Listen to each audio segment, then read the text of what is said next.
willing to stand up to the Obama administration, who was pressuring them on concessions and for security. And so I think Prime Minister Netanyahu is absolutely the leader that Israel needs in the face of a global campaign to push Israel to make dangerous concessions. Now, it's gotten better since the Trump administration's come in, but especially with the last administration, you needed someone to stand strong. Right. Right. Well, and apparently Netanyahu is still about expanding and building 4,000 housing units in the West Bank. So he's not slowing down. Yeah, I mean, the truth is a lot of Jews call that area Judea and Samaria.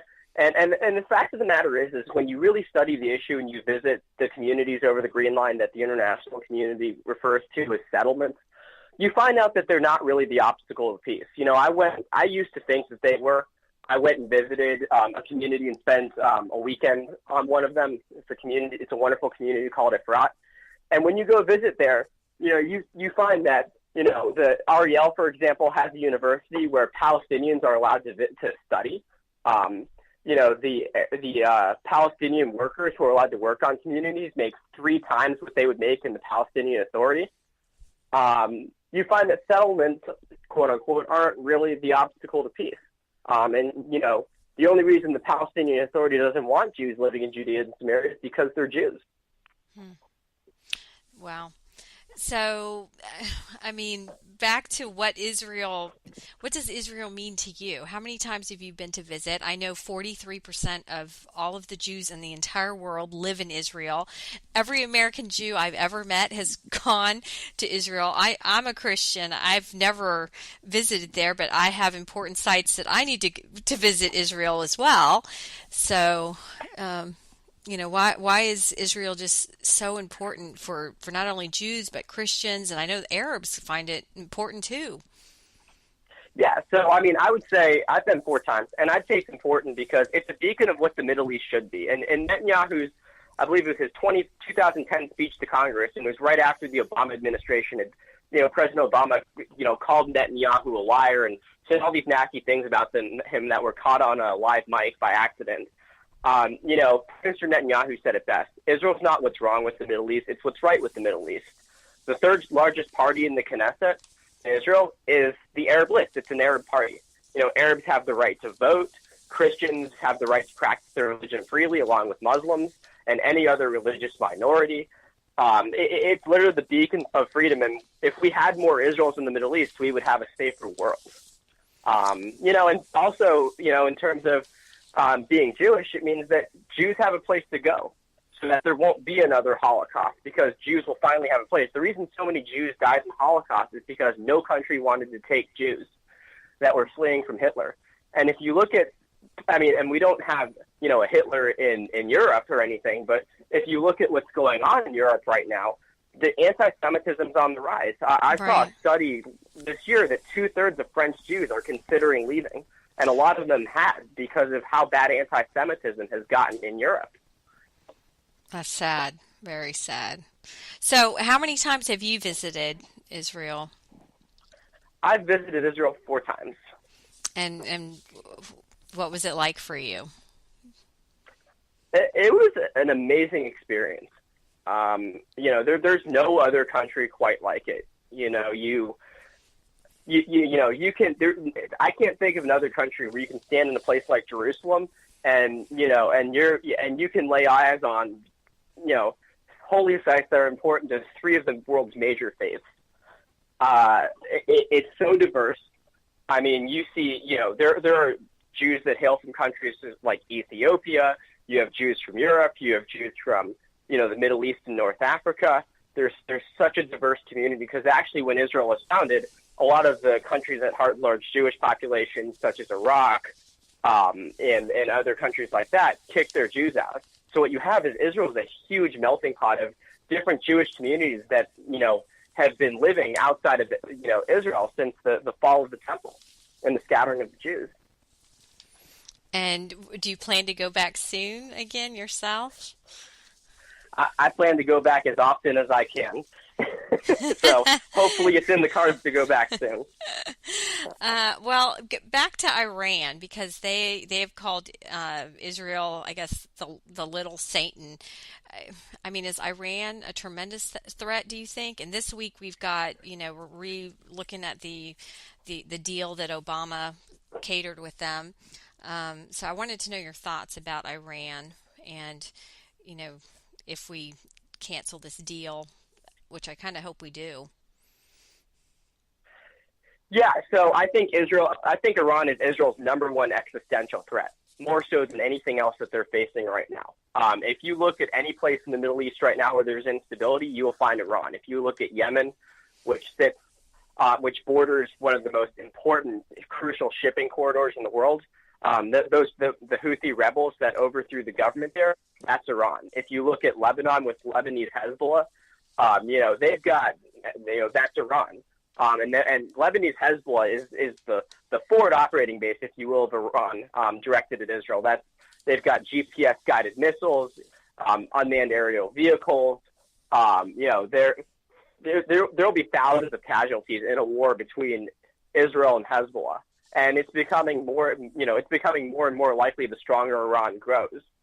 And then you also have to look at Syria too in terms of what the Iranians are doing there.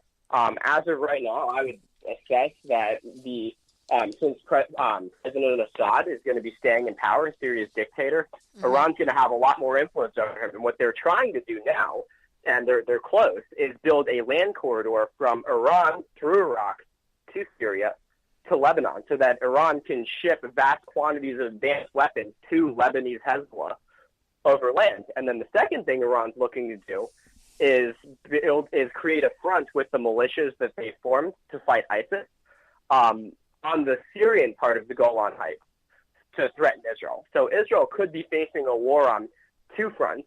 And finally, Iran also funds Hamas, which is in Gaza, which is the terror group that Israel fought its last war with.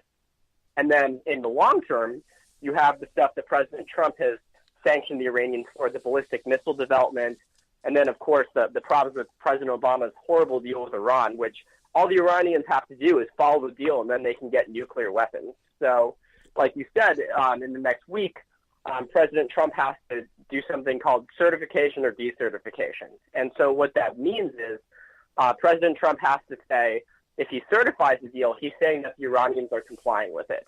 If he decertifies the deal, it says Iran is not in compliance. And what that does is it kicks the can over to Congress to determine whether or not to reimpose sanctions on Iran. Well, hopefully we handle Iran and protect, Israel is the bottom line. I know the Christians United for Israel is a huge movement here in America, and we have 1.6 million members. I recently heard Janet Huckabee speak, and she actually, I've heard her speak a few times this past year. She actually wears the Star of David around her neck, and Governor Huckabee as well. They love Israel, and they're always talking about Israel and how important Israel it is. So I think it's wonderful that we have some strong Americans that have always backed Israel, and it's nice to have President Trump back in office, because I think he actually respects Israel, and they're, again, we have people that care about Israel. So is there anyone else that you see that we need to get on Israel's side, or anything that we can do to help Israel? Oh, I'd say that there's two things that that we really have to do, just in terms of Israel's fight. The other threat Israel's facing, besides the conventional and future nuclear threat from Iran, there are three other issues I'd look at with that.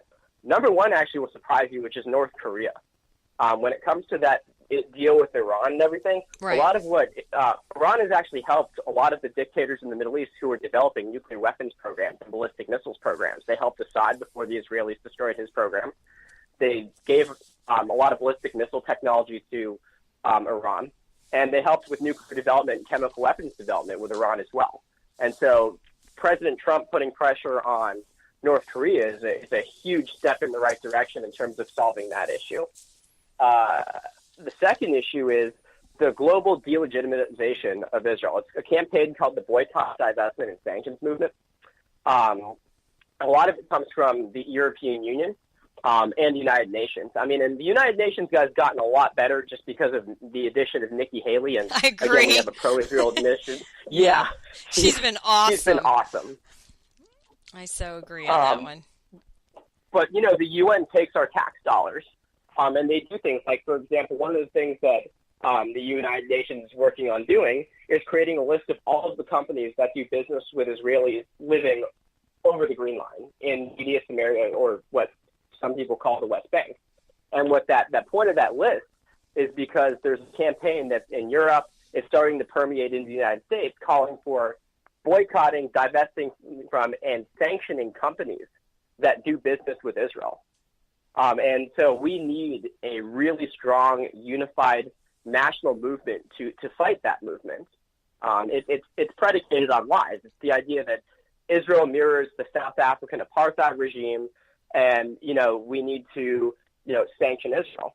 And, and it's totally false. When you visit Israel, you realize, could you be Christian and, live in a country like Iran and practice openly? No. If you complained about President Assad, you would be gassed. And your head would be hanging on a bridge somewhere. Oh, exactly. My goodness. So, being Jewish, tell me what it means as a Jewish person to step foot and visit some of these holy sites. Tell me your experiences, the Wailing Wall and all of that. It just is so intriguing to me since I've never been. There's a couple of different holy sites that have just been amazing to visit. The first was the Western Wall. When I went on Birthright, I visited that, and it was amazing to just kind of, you just kind of put your hand on that wall and you feel a spiritual connection to the ancestors that have been there to pray, and you really connect with you when you realize how many people wanted that ability to do that for the last several thousand years and weren't allowed to. And people in my generation and the generation right before me had the ability to pray at the Western Wall. And if you look at videos online, you can see on major holidays, people congregate in front of the Western Wall on the Jewish high holidays to do prayer services there, or on Friday nights for Shabbat. Another site that's really meaningful to visit is in a city called Hebron. It's over the Green Line in Judea and Samaria. And it's actually the tomb where Abraham is and Isaac and Sarah is buried. It's called the Tomb of the Patriarchs. And it's a beautiful place to visit. I absolutely recommend when people go to Israel, they visit communities over the Green Line and see some of the biblical sites. That's a really spiritual experience as well. So this could be a hard question, but why is Israel so important to God, do you think? Because even in the Bible, for me, always referencing Israel. Yeah, so from a Jewish perspective, I look at it in terms of Judaism and God has been my moral compass, and I think there's a story about a rabbi and a guy who goes to see a rabbi and says, I don't have tons of time to learn the Torah. Can you teach? What can you teach me? And the rabbi just said, love your neighbor. And if you look at Israel, that's embodied there.